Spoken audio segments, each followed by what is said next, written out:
Bapak Ibu yang terkasih dalam Tuhan kita Yesus Kristus. Di pagi hari ini mari kita belajar dari firman Tuhan dari Wahyu pasal 22 dari Alkitab yang terakhir ayat 1 sampai 21. Pembawa renungan Bapak Purwadi, doa syafaat Bapak Harjo, dan pertama Bu Sri. Untuk susunan pelayanan pujian pembukaan untuk menyanyikan Mares Suara Kebenaran dan Indonesia Raya akan dinyanyikan oleh Cik Leni. Adapun pujian pembukaan Mbak Senja, doa pembukaan Mas Yoyo, pujian mengiringi baca firman Mbak Risma, pembaca firman oleh Ibu Mei, pujian sesudah baca firman Bapak Radmin, pujian mengiringi renungan Bapak Lindra, terus penyampai renungan Bapak Purwadi, pujian penutup renungan Ibu Joani. Demikian, nanti ada jeda yaitu pujian mengantar doa dan yang doa Bapak Harjo, dan nanti kita panggil-panggil lagi. Mari kita awali persekutuan pagi hari ini mulai Cik Leni dan urutannya tadi yang sudah saya sebutkan.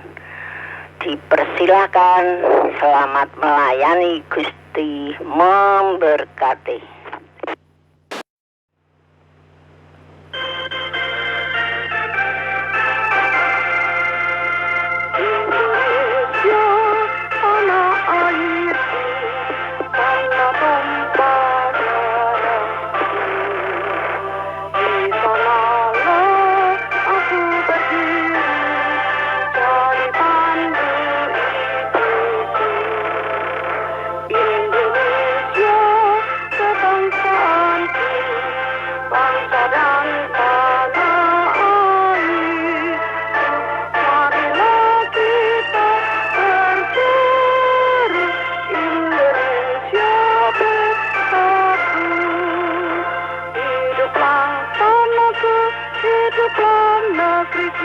Bangsaku, rakyatku, semuanya, bangunlah jiwanya, bangunlah badannya untuk Indonesia Raya.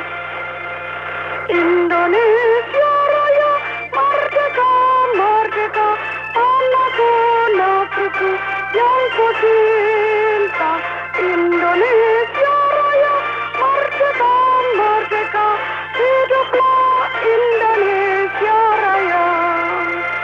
Indonesia Raya, merdeka, merdeka, tanahku, negeriku yang ku cinta.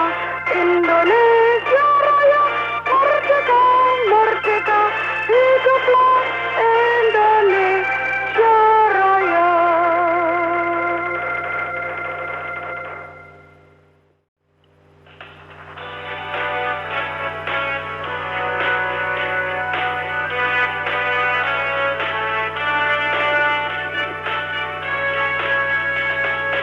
Komunitas Suara Kebenaran mewakili 3 gereja, Katolik, Protestan, Karismatik, saling melayani. Marilah bangkit bersama, menyatakan kebenaran ilahi, menunaikan tugas mulia, memberitakan Injil bagi dunia. Itulah amanat aku.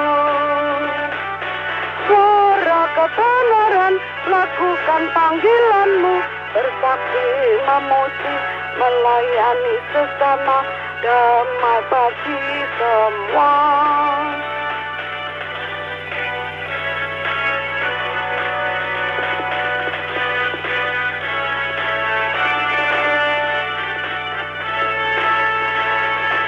Komunitas suara kebenaran mewakili 3 gereja, Katolik, Protestan, karismatik, saling melayani. Marilah bangkit bersama,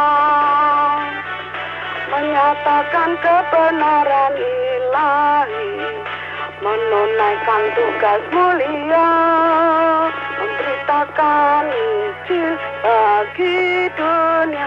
Itulah amanah aku. Suara kebenaran, lakukan panggilanmu, bersaksi memuji melayani sesama, damai bagi semua, damai bagi semua. Lanjut, Tuhan Yesus memberkati.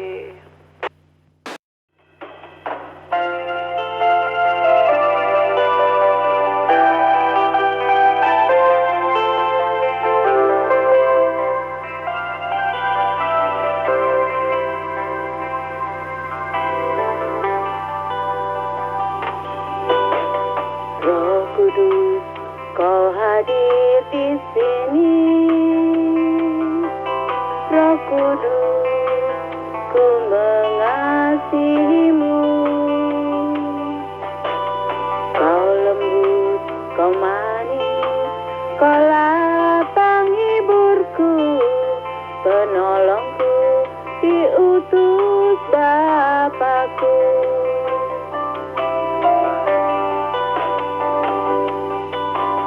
Roh Kudus, Kau hadir di sini. Roh Kudus, ku mengasihimu.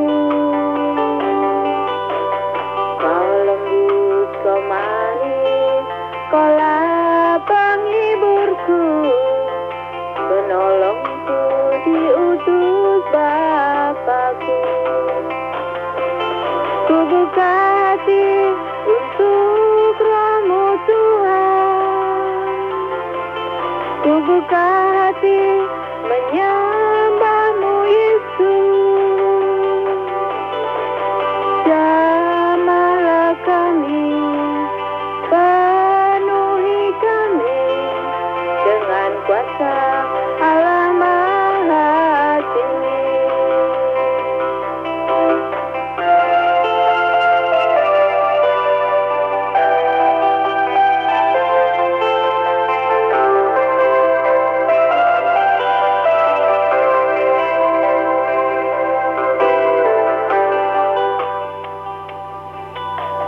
Roh Kudus, Kau hadir di sini.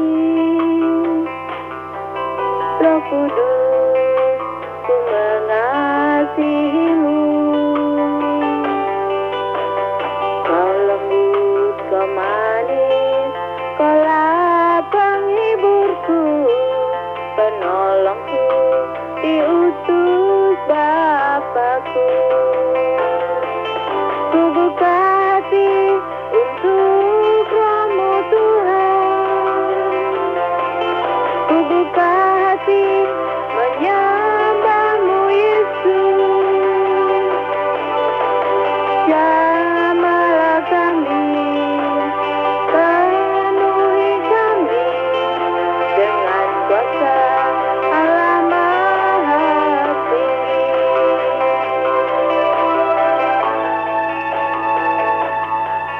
Ku buka hati untuk Roh-Mu Tuhan. Ku buka hati menyembah-Mu Yesus. Jamahlah kami, penuhi kami dengan kuasa Allah Maha Tinggi. Jamahlah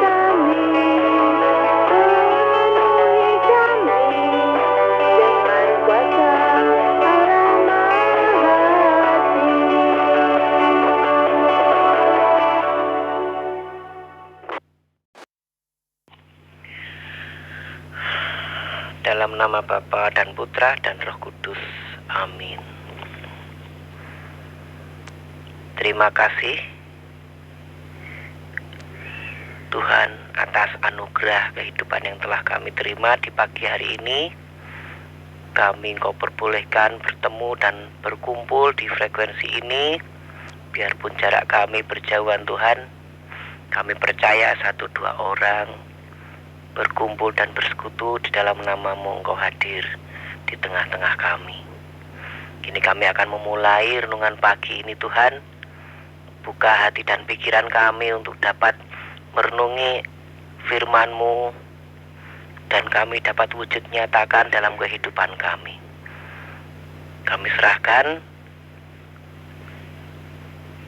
acara dari awal, pertengahan hingga akhir ke dalam tangan kuasa-Mu. Kemuliaan kepada Bapa, Putra, dan Roh Kudus, seperti pada permulaan, sekarang, selalu, dan sepanjang segala abad. Terpujilah Bunda Maria dan Santo Yosef, sekarang dan selama-lamanya. Dalam nama Bapa dan Putra dan Roh Kudus. Amin. Bapa surga, ajarku mengenal betapa dalamnya kasih-Mu. Bapa surgawi, buatku mengerti betapa kasih-Mu padaku. Semua yang terjadi di dalam hidupku, ajarku menyadari Kau selalu aku, beri hatiku selalu bersyukur padamu, karena rencana-Mu indah bagiku. Bapa surgawi, ajarku mengenal betapa dalamnya kasih-Mu. Bapa surgawi, buatku mengerti betapa kasih-Mu padaku. Semua yang terjadi di dalam hidupku, ajarku menyadari Kau selalu sertaku, beri hatiku selalu bersyukur padamu, karena rencana-Mu indah bagiku. Semua yang terjadi di dalam hidupku, ajarku menyadari Kau selalu sertaku, beri hatiku selalu bersyukur padamu, karena rencana-Mu indah bagiku. Lanjut. Mari Bapak Ibu, kita akan membuka Alkitab kita. Pada hari ini kita pada sampai Wahyu pasal 22 ayat 1 sampai yang ke-21 akan saya bacakan. Ayat 1. Lalu Ia menunjukkan kepadaku sungai air kehidupan yang jernih bagaikan kristal dan mengalir keluar dari tahta Allah dan tahta Anak Domba itu. 2. Di tengah-tengah jalan kota itu, yaitu di seberang menyeberang sungai itu, ada pohon-pohon kehidupan yang berbuah 12 kali, tiap-tiap bulan sekali, dan daun pohon-pohon itu dipakai untuk menyembuhkan bangsa-bangsa. 3. Maka tidak akan ada lagi laknat. Tahta Allah dan tahta Anak Domba akan ada di dalamnya, dan hamba-hambanya akan beribadah kepadanya. 4. Dan mereka akan melihat wajahnya, dan namanya akan tertulis di dahi mereka. 5. Dan malam tidak akan ada lagi di sana, dan mereka tidak memerlukan cahaya lampu dan cahaya matahari, sebab Tuhan Allah akan menerangi mereka, dan mereka akan memerintah sebagai raja sampai selama-lamanya.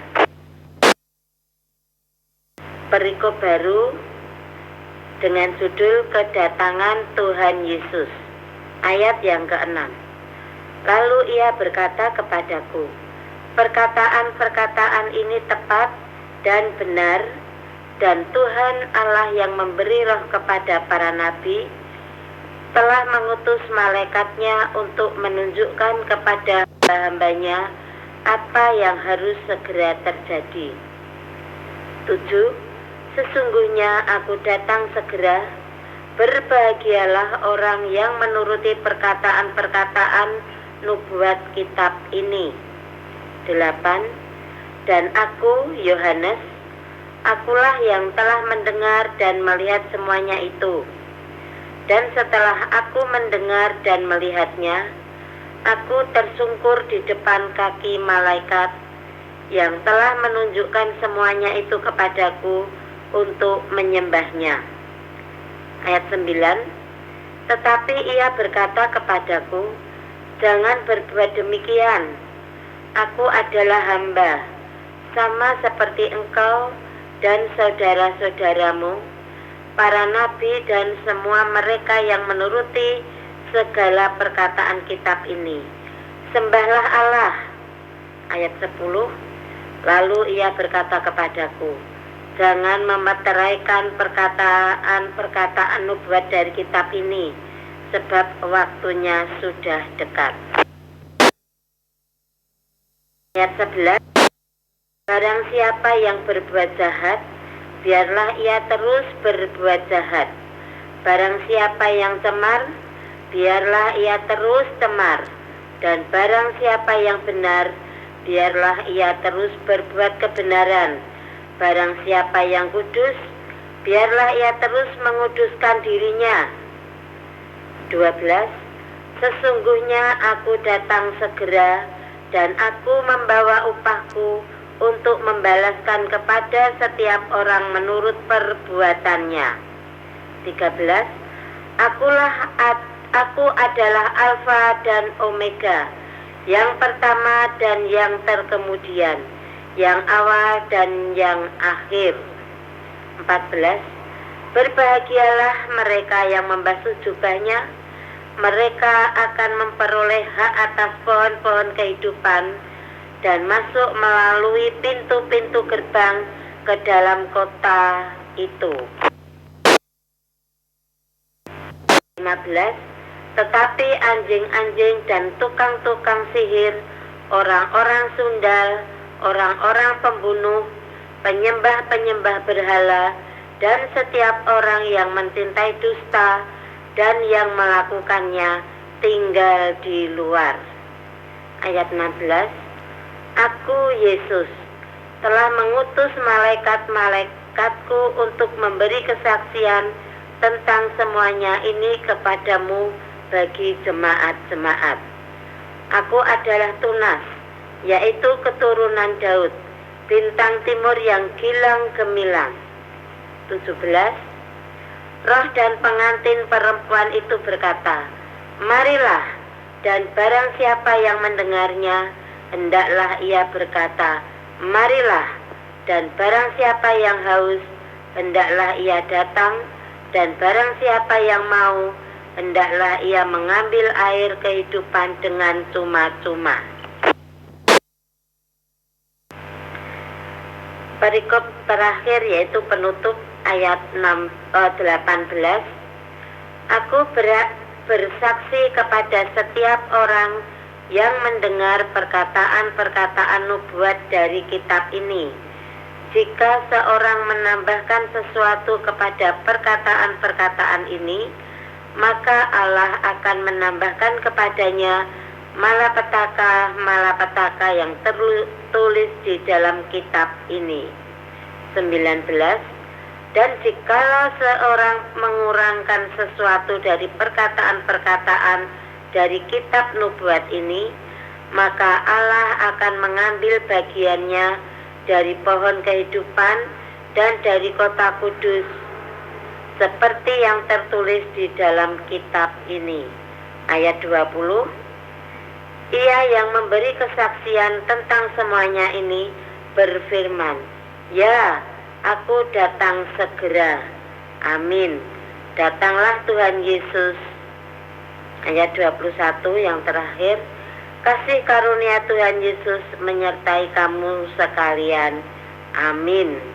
Demikianlah pembacaan firman Tuhan yang diambil dari kitab Wahyu pasal 22 ayat 1 sampai yang ke-21.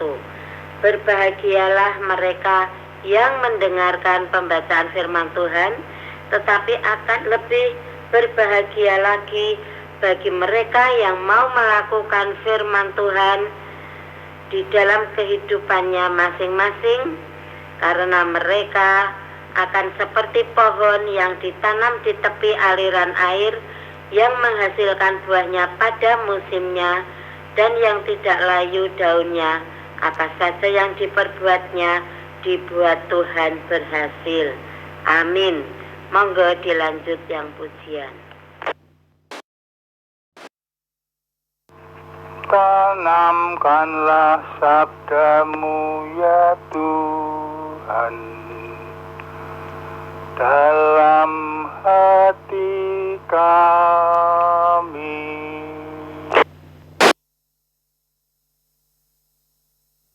Kamu adalah kebenaran dan bukan kebebasan.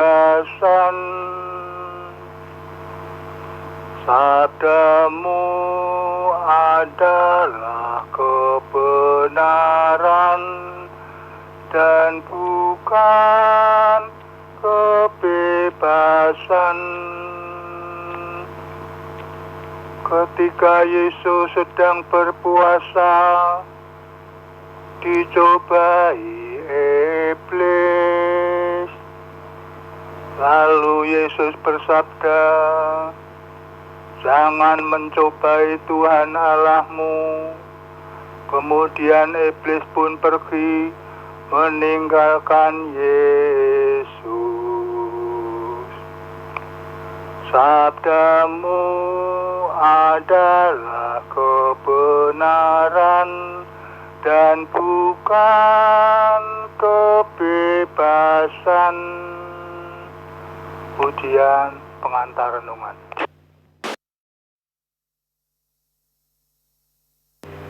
Kusiapkan hatiku Tuhan untuk dengar firman-Mu saat ini. Ku sujud menyembah-Mu Tuhan, masuk hadirat-Mu saat ini. Curahkan urapan-Mu Tuhan bagi jemaat-Mu saat ini. Ku siapkan hatiku Tuhan untuk dengar firman-Mu. Firman-Mu Tuhan tiada berubah, dahulu, sekarang, selama-lamanya tiada berubah. Firman-Mu Tuhan penolong hidupku. Ku siapkan hatiku Tuhan untuk dengar firman-Mu. Ku siapkan hatiku Tuhan untuk dengar firman-Mu. Lanjut. Bapak Ibu yang dikasihi Tuhan, kita masuk ke dalam perenungan kita. Sebelumnya mari kita akan berdoa memohon kepada Tuhan supaya kita diberi roh pewahyuan, roh hikmat kebijakan, sehingga kita bisa mendapatkan berkat dari hasil perenungan kita, berkat yang limpah. Haleluya, terpuji nama Kau Tuhanku Yesus Kristus, Allahku Rajaku yang kudus, Juru Selamat penebus dosaku. Engkau memang Allahku satu-satunya yang sungguh luar biasa, yang begitu mulia, begitu agung, begitu dahsyat. Engkau yang memiliki segala-galanya, otoritas di surga maupun di bumi, semua di bawah kuasa-Mu, karena semuanya itu adalah ciptaan-Mu Tuhan. Terima kasih, kami sungguh bangga mempunyai Allah di dalam Engkau Tuhanku. Engkau yang selalu setia memberikan yang terbaik buat kami semuanya, termasuk segala kebutuhan kami, kebutuhan rohani maupun kebutuhan jasmani. Engkau yang menyediakan semuanya. Terima kasih. Engkau memang sungguh luar biasa, Allahku yang dahsyat, yang agung. Tuhan, kami sudah siap Tuhan untuk mendengarkan akan sabda-Mu. Bersabdalah buat kami Tuhan. Haleluya, terpuji nama Kau. Dan hamba-Mu yang dipercayakan untuk menyampaikan firman-Mu, kiranya Tuhan Kau pakai hanya sebatas sebagai alat-Mu saja, untuk sebagai horn, untuk menyuarakan akan sabda-Mu. Tetapi semuanya yang keluar melalui kata-kata hamba-Mu ini adalah kehendak-Mu saja, sehingga boleh menjadi berkat bagi banyak saudara yang mendengarkan di sini. Dan berkat-Mu limpah buat kami semuanya. Untuk itu Tuhan, bila pada ada kuasa-kuasa roh kegelapan yang akan menghalangi, mengganggu kami, yang bersifat dan berbentuk seperti apapun, hamba patahkan, hamba hancurkan dalam nama Tuhan Yesus Kristus hingga jauh daripada kami. Dan kami boleh leluasa untuk menikmati akan berkat Tuhan. Untuk itu hamba-Mu Engkau pakai, Engkau beri roh pewahyuan, roh hikmat kebijakan, supaya betul-betul mulut dan lidah bibir hamba-Mu ini Engkau pakai untuk menyuarakan akan sabda-Mu Tuhan. Terima kasih Tuhan, terima kasih. Dalam nama Tuhan Yesus Kristus sama berdoa dan bersyukur. Haleluya. Amin.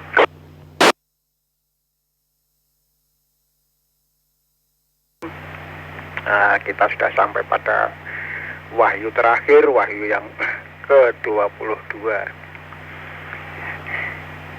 Wahyu 22 ini adalah penutup atau akhir daripada penglihatan daripada Yohanes pada waktu dibuang di Pulau Patmos. Saudaraku, kehendak Tuhan itu memang sungguh luar biasa. Sebetulnya Yohanes dibuang di Pulau Patmos itu adalah untuk apa? Supaya maksud daripada si pembuang itu supaya menderita. Tetapi apa yang terjadi?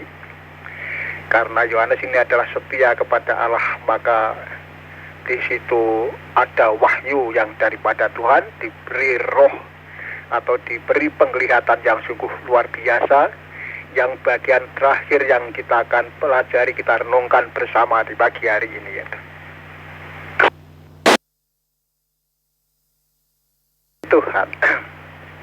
Wahyu pasal 22 ini dari ayat 1 sampai 5 ini masih ada kaitannya dengan Wahyu pasal yang ke-21 yang mana mengenai Yerusalem baru. Dan pasal 6 sampai 17 ini dengan judul kedatangan Tuhan Yesus Kristus, dan yang 18 sampai 21 ini adalah penutup.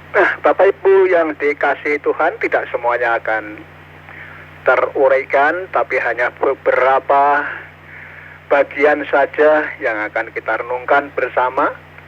Saudaraku yang dikasihi Tuhan, dari ayat 1 sampai 5 di sini adalah bagaimana di dalam Yerusalem baru Tuhan Yesus sebagai peran. Ada beberapa tokoh yang akan kita renungkan, saudaraku yang dikasihi Tuhan. Di dalam ayat 1 sampai 5 ini paling tidak ada 3 yang akan kita renungkan. Yang pertama, karena di sini adalah Tuhan Yesus sebagai pemeran keberadaan di Yerusalem baru. Yang pertama, sebagai sumber mata air kehidupan. Ini yang tertera di ayat 1. Kalau kita baca bersama Bu Mei tadi, ya. Firman-Nya katakan, lalu ia menunjukkan kepadaku sungai air kehidupan yang jernih bagaikan kristal dan mengalir keluar dari takhta Allah dan takhta anak domba itu. Ini yang pertama. Dan yang kedua, Tuhan Yesus sebagai pohon kehidupan yang tertera di ayat yang kedua. Di tengah-tengah jalan kota itu, yaitu di seberang menyeberang yang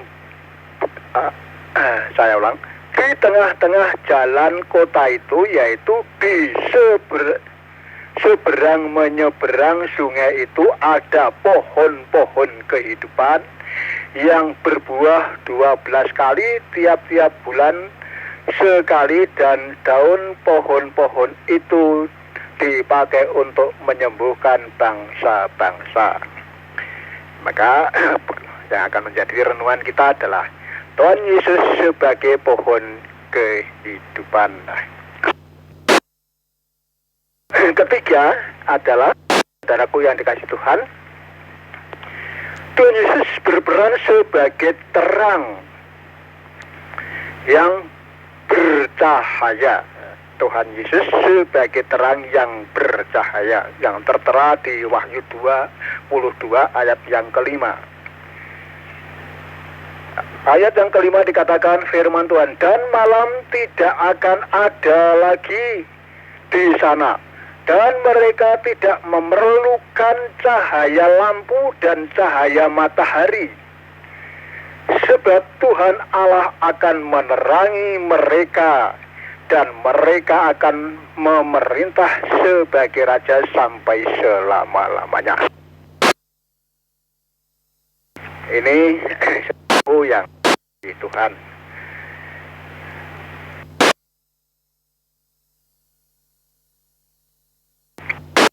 Ini ada 2 hal yang akan kita renungan. Yang kedua adalah kedatangan Tuhan Yesus. Yesus itu ada 2 kali, ya. Kedatangan Tuhan Yesus itu 2 kali. Yang pertama, Tuhan Yesus datang yang pertama untuk menyelamatkan dunia. Ya. Jadi kedatangan Tuhan Yesus untuk menyelamatkan dunia. Di dalam Wahyu 22 tadi, di ayat yang ke-7, sesungguhnya aku datang segera, berbahagialah orang yang menuruti perkataan-perkataan nubuat kitab ini. Saudaraku yang dikasihi Tuhan, dan yang kedua, Tuhan Yesus, maksud saya yang pertama tadi, itu sudah terlaksana 2000 tahun yang lalu.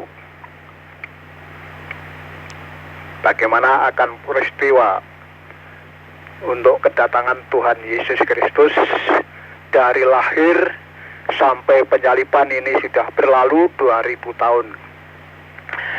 Untuk yang kedua, saudaraku, Tuhan Yesus datang kedua untuk menjadi hakim.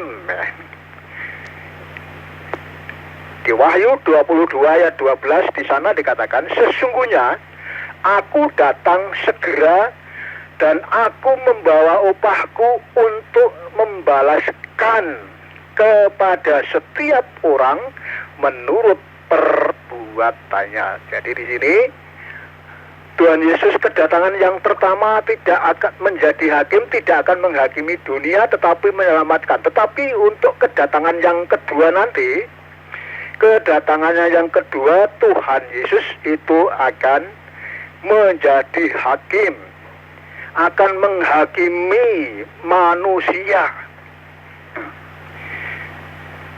seturut dengan perbuatannya. Kalau boleh saya ulang untuk pembacaannya tadi di ayat yang ke-12, sesungguhnya aku datang segera dan aku membawa upahku untuk membalaskan kepada setiap orang menurut perbuatannya. Jadi menurut perbuatan manusia itu sendiri. Kalau perbuatannya benar, mau mengikut Tuhan Yesus, itu akan mendapatkan upahnya.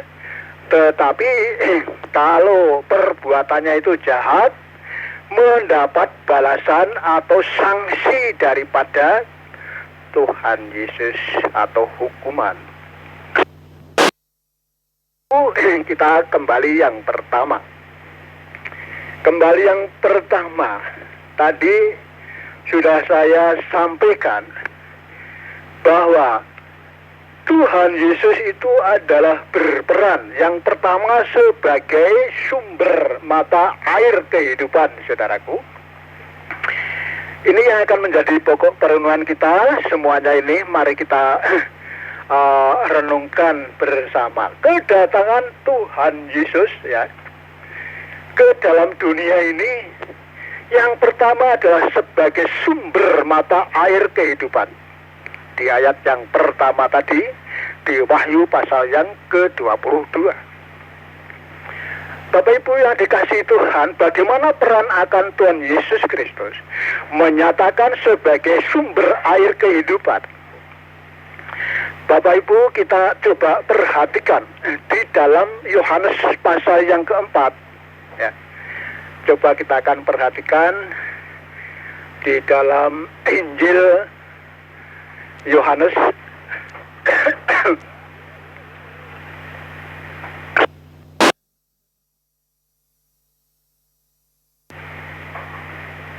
ayatnya yang ke-13 dan yang ke-14. Di sana dikatakan firman Tuhan, jawab Yesus kepadanya, barang siapa minum air ini, ia akan haus lagi. Ayat 14, tetapi barang siapa minum air yang akan kuberikan kepadanya, ia tidak akan haus untuk selama-lamanya. Sebaliknya, air yang akan kuberikan kepadanya akan menjadi mata air di dalam dirinya yang terus-menerus memancar sampai kepada hidup yang kekal. Sungguh luar biasa Tuhan. Yesus kedatangannya sebagai sumber air hidup. Ini kisahnya pada waktu Tuhan Yesus mendatangi wanita tunasusila yang ke sumur pada tengah siang hari, siang bolong, menyepi karena wanita ini adalah wanita yang sudah dianggap remeh dengan perbuatannya. Saudaraku, ini disebut manusia yang kotor. Nah, rupa-rupanya semuanya itu sudah tidak berguna. Tetapi bagaimana saudaraku, setelah bercakap-cakap dengan Tuhan Yesus Kristus, ia mendapatkan yang terindah, mendapatkan yang sangat dan sangat dibutuhkan untuk kehidupan yang kekal. Saudaraku, ini sudah disampaikan tadi di ayat yang ke-13 sampai yang ke-14. Jawab Yesus kepadanya, barang siapa minum air ini, ia akan haus lagi. Tetapi air yang diberikan oleh Tuhan Yesus tidak akan menjadi haus lagi, tidak haus selama-lamanya. Bahkan akan menjadi sumber air yang memancar di hatinya. Artinya orang itu kalau sudah bertemu dengan Tuhan Yesus akan selamanya lega di dalam hidupnya. Karena ada air yang diberikan oleh Tuhan Yesus. Kalau boleh diuraikan lebih panjang, saudara, air daripada Tuhan Yesus itu adalah membukti nyatakan firman-Nya. Firman Tuhan Yesus kalau betul-betul dicermati, boleh diterima dengan sungguh-sungguh, akan menjadi hidupnya itu lega. Yang dimaksud akan memancar selama-lamanya itu adalah orang yang setelah menerima firman yang daripada Tuhan itu hatinya akan lega, sukacita, senang, tidak mempunyai rasa khawatir lagi, dan tidak akan kembali mengulang perbuatan-perbuatan yang jahat. Perbuatannya diubah menjadi perbuatan yang benar, yang sesuai dengan ajaran firman Tuhan, saudara. Ini bagaimana Yohanes ditunjukkan. Kalau di dalam Wahyu 22 ayat yang pertama tadi, sungai yang airnya mengalir itu adalah Tuhan Yesus sendiri. Maka bagian yang pertama ini saya simpulkan bahwa Tuhan Yesus itu berperan sebagai sumber mata air kehidupan. Penglihatan Yohanes ini sama halnya dengan penglihatan daripada Nabi Yehezkiel, saudara. Kalau kita boleh baca di dalam Yehezkiel pasal yang ke-47, Yehezkiel pernah ditunjukkan ada sungai yang keluar dari bait suci, ya. Nah, ini kisahnya sedikit agak panjang, pembaca aja itu di dalam Yehezkiel 47 ayat 1 sampai 12. Namun yang kita akan petik di sini adalah bagaimana Tuhan Yesus sebagai sumber air kehidupan. Kita boleh dibaca 9 dari Yehezkiel 47. Demikian.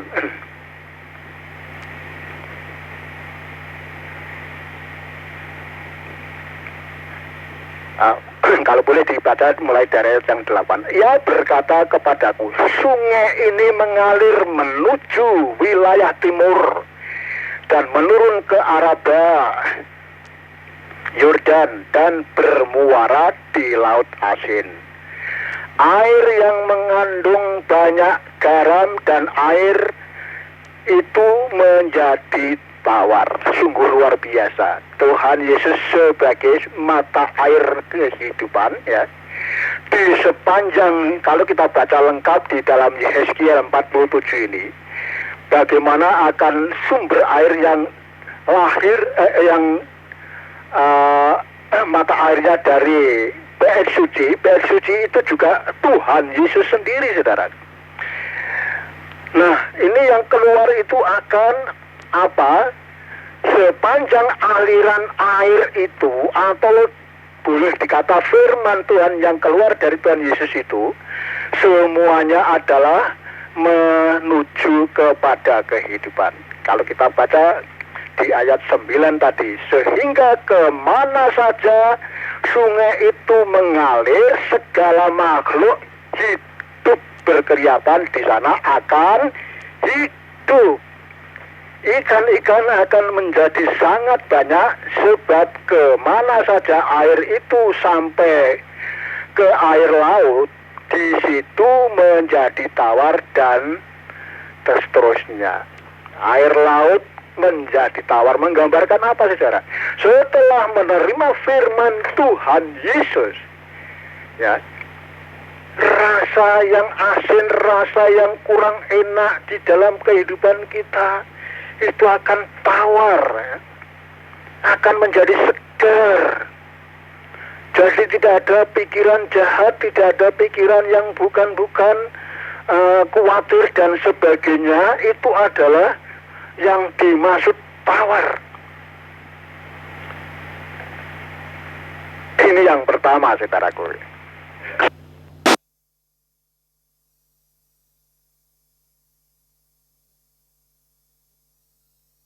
kehidupan.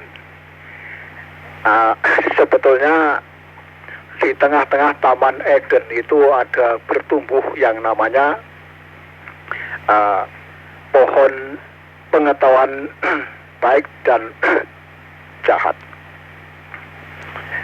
Tetapi juga ada yang namanya pohon kehidupan. Pada waktu perempuan jatuh ke dalam dosa,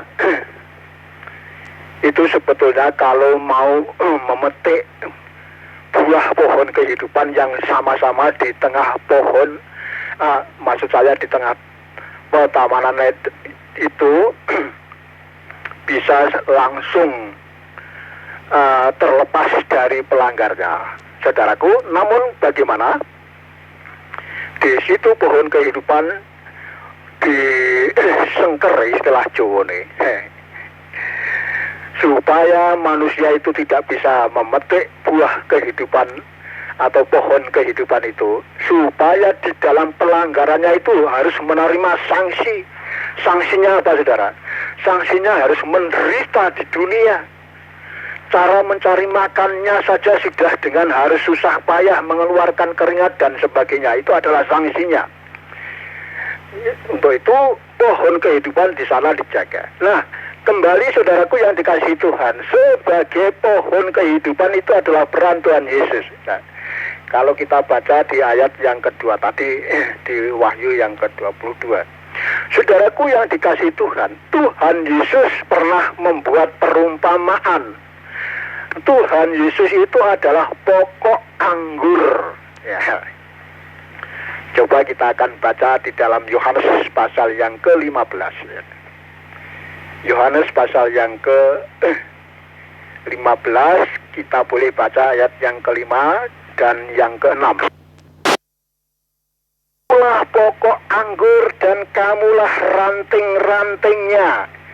Barang siapa tinggal dalam aku dan aku di dalam dia, ia akan berbuah banyak. Sebab di luar aku kamu tidak dapat berbuat apa-apa. Ayat yang ke-6, barang siapa tidak tinggal di dalam aku, ia dibuang keluar seperti ranting dan menjadi kering, kemudian dikumpulkan orang dan dicampakkan ke dalam api lalu dibakar. Nah, jadi rupanya Tuhan Yesus ini adalah sebagai pohon kehidupan.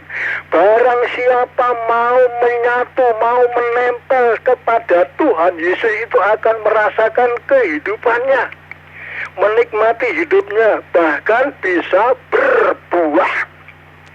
Tetapi yang terlepas, kalau kita baca di Yohanes 15 ayat yang ke-6 tadi, yang terlepas itu akan menjadi kering alias mati, saudara. Dan akhirnya kekeringan itu dibakar. Gampangin neraka jahanam wis ngono wae untuk mempermudahnya. Jadi rupa-rupanya yang mau menyatu, mau menempel atau tetap bersama dengan Tuhan Yesus itu akan mempunyai yang namanya hidup. Dan tugas kita setelah, kalau di dalam Yohanes 15 ini ya, tugas kita menjadi ranting yang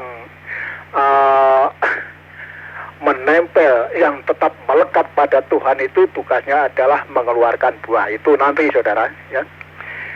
Ini yang kedua. Ketiga adalah saya sampaikan tadi sebagai terang yang bercahaya di ayat 5 tadi ya, di Wahyu 22. Saudaraku yang dikasihi Tuhan, Tuhan Yesus pernah bersabda. Coba kita akan mundur ke belakang daripada Yohanes ini, mulai dari pasal yang ke-8 ayat yang ke-12. Kita boleh baca di sana Yohanes pasal yang ke-8 ayat yang ke-12. Di sana dikatakan firman Tuhan. Yesus berkata pula kepada orang banyak, katanya, akulah terang dunia. barang siapa mengikut aku, ia tidak akan berjalan dalam kegelapan, melainkan ia akan mempunyai terang hidup. Nah, ini bukti nyata bahwa Tuhan Yesus itu adalah sebagai terang yang bercahaya. Barang siapa percaya, barang siapa mengikut aku, ia tidak akan berjalan dalam kegelapan. Ini sama dengan yang bagian di atas tadi yang sudah saya sampaikan. Menerima Tuhan Yesus, mengikut Tuhan, hidupnya itu ada terang yang bercahaya, mempunyai terangnya hidup, saudara. Terangnya hidup itu seperti apa? Hidupnya yang damai, sukacita, dan sebagainya, tidak mempunyai rasa kekhawatiran, dan sebagainya itu tadi. Saudaraku yang dikasih Tuhan, ini pernah dinubuatkan Yesaya pula, saudaraku. Coba kita baca di dalam Yesaya pasal yang ke-60. Ya. Kita baca dari ayat yang ke-20. Yesaya 60 ayat yang ke-20, di sana dikatakan firman Tuhan, akan ada matahari yang tidak pernah terbenam, dan bulan yang tidak surut, sebab Tuhan akan menjadi penerang abadi bagimu, dan hari-hari perkabunganmu akan berakhir. Bagi kita akan ada matahari yang tidak pernah terbenam. Kalau kita lihat matahari atau bulan, selama kita memandang matahari, itu ada waktunya untuk terbenam, ya.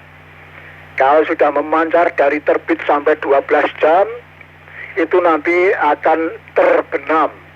Kalau sudah terbenam akan menjadi gelap.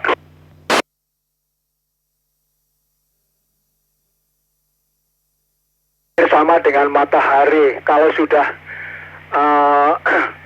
terbenam, itu menjadi gelap. Maaf, minum dulu ya.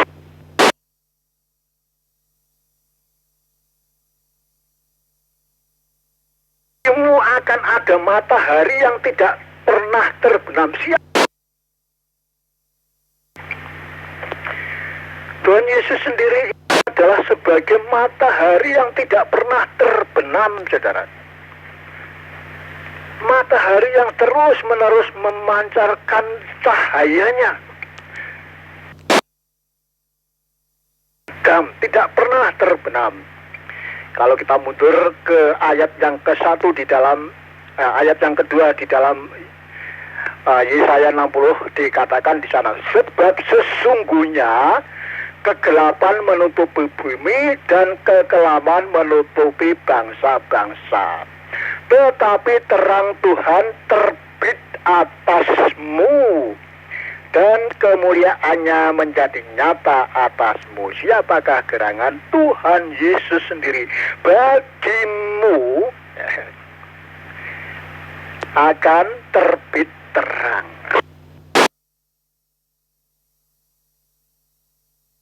Di atasmu. Jadi di dalam peran Tuhan Yesus sebetulnya sudah dinubuatkan Nabi Yesaya sebelumnya. Saudaraku yang dikasih Tuhan, ini yang pertama. Dan yang kedua tadi adalah kedatangan Tuhan. Kedatangan Tuhan Yesus tadi sudah saya sampaikan ada dua. Yang pertama, kedatangan Tuhan itu menjadi penyelamat, bukan menghakimi, ya. Tetapi kedatangan yang kedua itu nanti baru menghakimi. Kita akan renungkan yang pertama dulu, saudaraku yang dikasihi Tuhan. Kedatangan Tuhan Yesus yang pertama untuk menyelamatkan dunia. Ini kita bisa baca di dalam Injil Yohanes pasal yang ketiga ayat yang ke-17. Mari kita akan perhatikan di sana. Yohanes pasal yang ketiga ayat yang ke-17, di sana dikatakan firman Tuhan, utus anaknya ke dalam dunia bukan untuk menghakimi dunia, melainkan untuk menyelamatkannya oleh Dia. Kalau ayat 18, barang siapa percaya kepadanya, ia tidak akan dihukum. Barang siapa tidak percaya, ia telah berada di bawah hukuman. Dan seterusnya, saudara. Jadi rupanya kedatangan Tuhan Yesus yang mana sudah berlalu 2000 tahun yang lalu adalah Allah mengutus anaknya yang tunggal untuk menyelamatkan dunia. Jadi rupanya kita yang masih ada di dunia ini diselamatkan, ya. Tuhan Yesus tugasnya mendandani. Nah, kalau Pak Yoko kemarin katakan di dalam dunia ini adalah berhias atau dandan, ya. Dandanan kita seperti apa, saudara?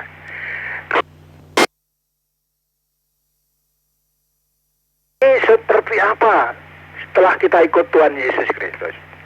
Yaitu memperbaiki perbuatan diselaraskan dengan firman Tuhan. Inilah kita berhias, kita berdandan, ya. Yang kemarin sudah disampaikan oleh Bapak Yoko, sangat dan sangat indah, ya, bagaimana orang berdandan. Seringkali yang wasis berdandan itu adalah para wanita. Kalau berdandan itu sungguh luar biasa, ada beberapa alat kosmetik, ya, ono wedak, ono ginjo, ono celak dan sebagainya, itu untuk mempercantik diri.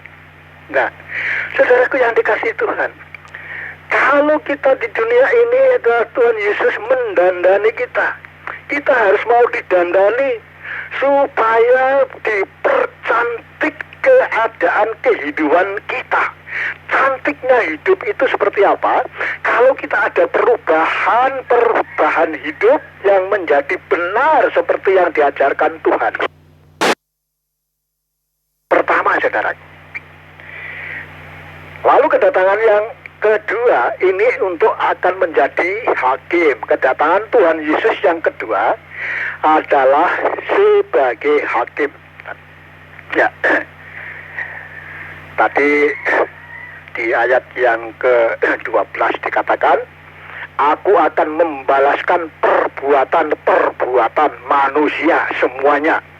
Perbuatan manusia itu setelah didatangi Tuhan yang pertama itu mau ikut atau tidak. Kalau tidak, penghakiman ini akan dimulai, saudaraku.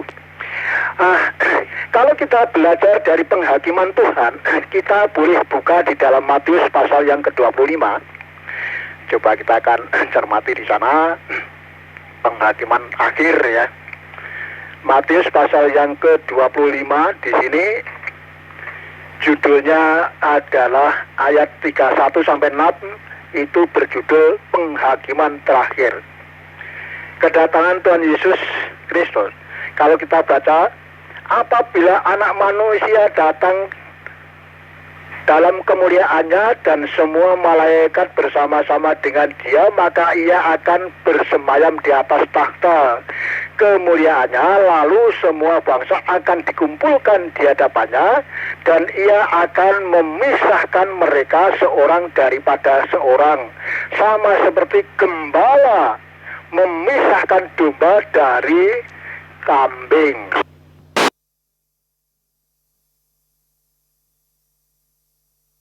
Siapa yang dimaksud kambing oleh Tuhan Yesus, saudaraku? Karena kalau kita baca lengkap dari Matius 25 ayat 31 sampai 46, tidak usah saya baca semuanya, ini panjang. Coba perhatikan saja Bapak Ibu, nanti dibaca sendiri. Tapi intinya di sini adalah janji Tuhan itu akan memisahkan antara domba dan kambing. Siapa yang dianggap domba dan siapa yang dianggap kambing? Yang dianggap domba itu yang akan mendapatkan upah. Yang dianggap kambing itu yang akan dicampakkan, saudaraku. Siapa gerangan yang dianggap domba? Yang dianggap domba itu yang mau melayani Tuhan. Kalau kita baca lengkap, nanti kita akan tahu melayani yang seperti apa di sana, saudara. Orang yang mau menerima kebenaran dan ada perubahan di dalam hidupnya sesuai dengan ajaran firman Tuhan, itulah yang dianggap domba oleh Tuhan Yesus. Tetapi yang dianggap kambing itu adalah orang yang melalaikan firman Tuhan, yang tidak mengindahkan akan firman Tuhan, lalu perbuatannya masih seperti dulu dan dulu, yang jahat masih berbuat jahat, tidak ada perubahan menjadi baik, yang perbuatannya itu selalu hanya mengikuti dari hasil pemikirannya sendiri yang sebetulnya bertentangan dengan ajaran firman Tuhan. Itulah yang dianggap kambing. Oh, yang dianggap kambing itu adalah orang-orang yang tidak punya belas kasihan dan sebagainya. Lengkap di dalam Matius pasal 25 ini. Akhirnya saudara-saudara, melayani Tuhan seperti apa? Melayani Tuhan itu karena Tuhan itu tidak nampak, digambarkan orang yang mau memberi. Orang yang paling hina di dunia ini segala kebutuhannya itu sudah melayani aku, kata firman Tuhan. Kalau kita baca boleh di dalam ayat 40 ya. Ayat 40 di sana dikatakan, dan raja itu akan menjawab mereka, aku berkata kepadamu sesungguhnya segala sesuatu yang kamu lakukan untuk salah seorang dari saudaraku yang paling hina ini, kamu telah melakukannya untuk aku. Melayani Tuhan ini ya, di sana dikatakan kalau kita bisa memperhatikan saudara-saudara kita yang paling hina ini, entah itu memberi apa ya, entah itu nasihat atau ajaran atau bimbingan atau memberi segala sesuatu yang dibutuhkan karena kita punya, itu berarti sudah melakukannya buat Tuhan, buat Tuhan Yesus. Tapi sebaliknya saudara, yang dianggap kambing ini ada, maksud saya yang itu tadi yang dianggap domba. Tapi yang dianggap kambing seperti apa? Coba kita perhatikan di ayat yang ke-45. Pasal 25 ini. Maka ia akan menjawab mereka, aku berkata kepadamu sesungguhnya segala sesuatu yang tidak kamu lakukan untuk salah seorang dari yang paling hina ini, kamu tidak melakukannya juga untuk aku, saudaraku. Jadi rupa-rupanya melayani Tuhan itu tidak hanya orang yang sering datang ke gereja, sering berkhotbah, sering menyanyi dan sebagainya, termasuk memperhatikan seorang yang hina ini sudah melayani Tuhan. Bukan berarti tidak berguna datang ke gereja, tidak berguna berkhotbah, tidak berguna menyanyi dan sebagainya. Bukan itu maksudnya. Yang dimaksud dalam firman Tuhan ini, melayani Tuhan itu tidak hanya itu saja, termasuk kalau kita memperhatikan lebih-lebih kalau ada yatim piatu, janda miskin dan sebagainya. Yatim piatu yang miskin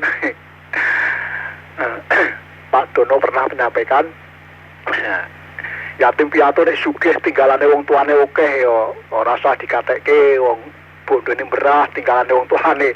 Yang dimaksud di sini adalah orang yang membutuhkan. Orang yang membutuhkan itu adalah orang yang tidak punya. Kita punya, kita mau mengasihi, kita mau memberi, itu secara tidak langsung sudah memberikan atau sudah melayani Tuhan, saudara. Nah, untuk itu saudaraku, inilah yang harus kita perhatikan. Seperti di bagian yang pertama tadi, Tuhan Yesus sebagai pohon kehidupan kita, tugasnya adalah berbuah ya. Buah kita sebagai orang Kristen yaitu kalau kita itu bisa melakukan, memperhatikan sesuatu, orang yang paling hina, yang membutuhkan, kita punya, kita memberi, itu sudah berbuah. Buah-buah roh di Galatia 5 ayat 22 sampai 23, yaitu saudara buah roh itu seperti itu. Kita kalau terus menempel kepada Tuhan Yesus, tidak terlepas, itu kita bisa berbuah lebat. Buah roh kita bukti nyatakan, memperhatikan yang hina, yang membutuhkan, kita bisa memberi. Itu berarti kita sudah berbuah roh, saudaraku yang dikasih Tuhan. Semuanya mari kita cermati terus daripada firman Tuhan. Mari kita milikilah pohon kehidupan, milikilah sumber mata air, milikilah terang yang abadi, yaitu semuanya di dalam diri Tuhan Yesus. Karena kedatangannya nanti akan menjadi kedatangannya yang kedua nanti akan menghakimi kita. Jadi kita itu akan dihakimi seturut dengan perbuatan kita selama masih hidup di dalam dunia. Kiranya Tuhan memberkati. Mari kita berdoa.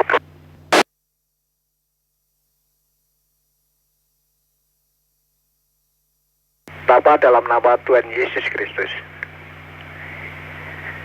hamba-Mu sudah berhenti berkata-kata, Tuhan. Namun kami sungguh yakin dan percaya bahwa Roh-Mu yang kudus akan terus-menerus berfirman buat kami, sehingga kami boleh mendapatkan rema yang betul-betul daripada-Mu, dan kami boleh menikmati daripada firman ini. Kami boleh menikmati sumber kehidupan, buah-buah kehidupan, dan cahaya kehidupan. Terima kasih Bapak, terima kasih. Dalam nama Tuhan Yesus hamba berserah, bersyukur, dan berterima kasih.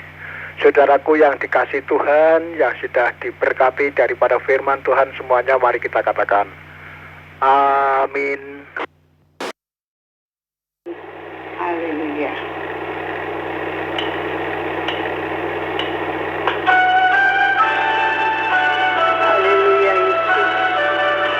Terima kasih Tuhan Yesus. Terpujilah nama-Mu.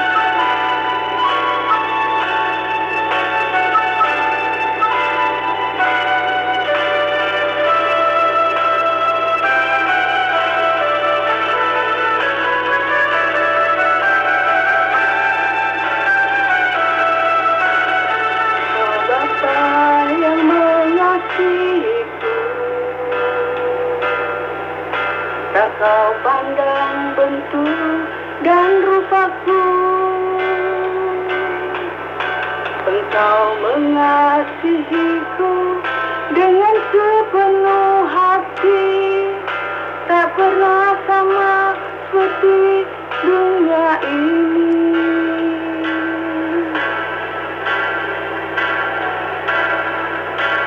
Engkau Bapa yang mengajariku melewati badai langit biru.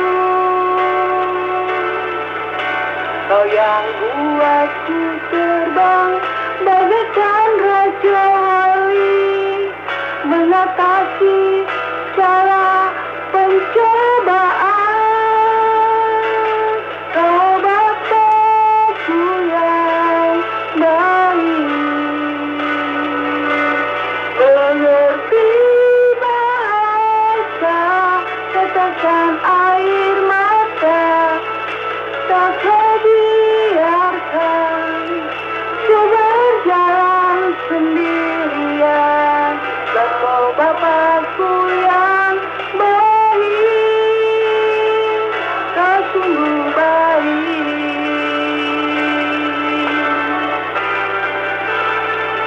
Haleluya Yesus.